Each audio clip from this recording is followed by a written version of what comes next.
Ce programme vous est présenté en partenariat avec la Mutuelle Saint-Martin, la santé partagée.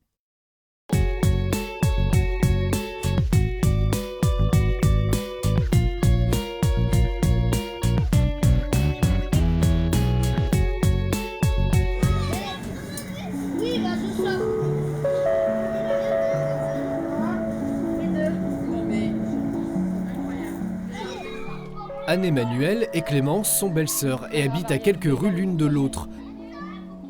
Avec 4 enfants chacune, être si proche, c'est d'abord un avantage énorme et il n'est donc pas rare qu'elles s'entraident à les garder, comme ce soir. C'est vraiment très agréable parce qu'au dernier moment, en cas de souci, on sait qu'on pourra toujours avoir quelqu'un pour nous garder les enfants. Alors ça, c'est pas forcément pour se garder les enfants l'une de l'autre, mais en tout cas pour passer un temps ensemble. C'est courant aussi qu'on s'appelle pour permettre à l'une d'aller chez le médecin tranquille ou toutes sortes de petits services. Au-delà des aspects pratiques pour les deux mamans, il s'agit avant tout d'entretenir les liens entre cousins.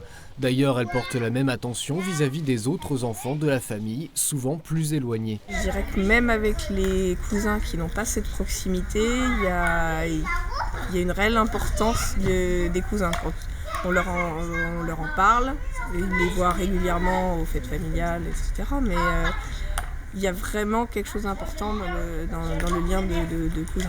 Ce soir, difficile de savoir à qui appartient tel ou tel enfant. Ce mélange, pour les deux mamans, c'est aussi une façon de leur apprendre à vivre en société. C'est pas en se plaignant que la société est individualiste qu'on changera les choses.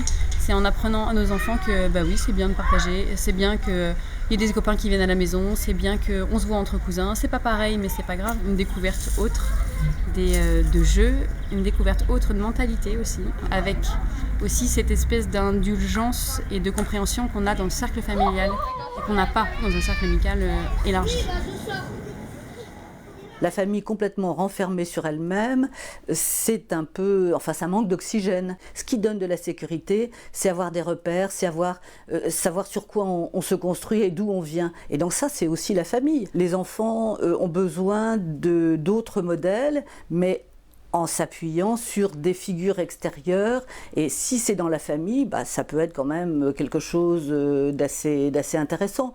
Quand il y a des oncles et tantes qui sont assez attractifs, qui permettent à des enfants, quand ils sont vraiment en crise avec leurs parents, d'aller passer un petit moment, quelques jours, et de voir qu'ailleurs, c'est pas non plus quand même si drôle que ça. Il y a des contraintes, il y a des réalités dans lesquelles ils vont quand même devoir se plier. Mais quand ils le voient à l'extérieur, pour eux, c'est bénéfique. Les grands-parents ou les oncles et tantes ou les parrains, marraines ou des amis proches de la famille peuvent avoir un rôle très important, très bénéfique. Les parents, ils sont dans la réaction. Un enfant dit ça, un enfant se comporte de cette façon-là, il va réagir.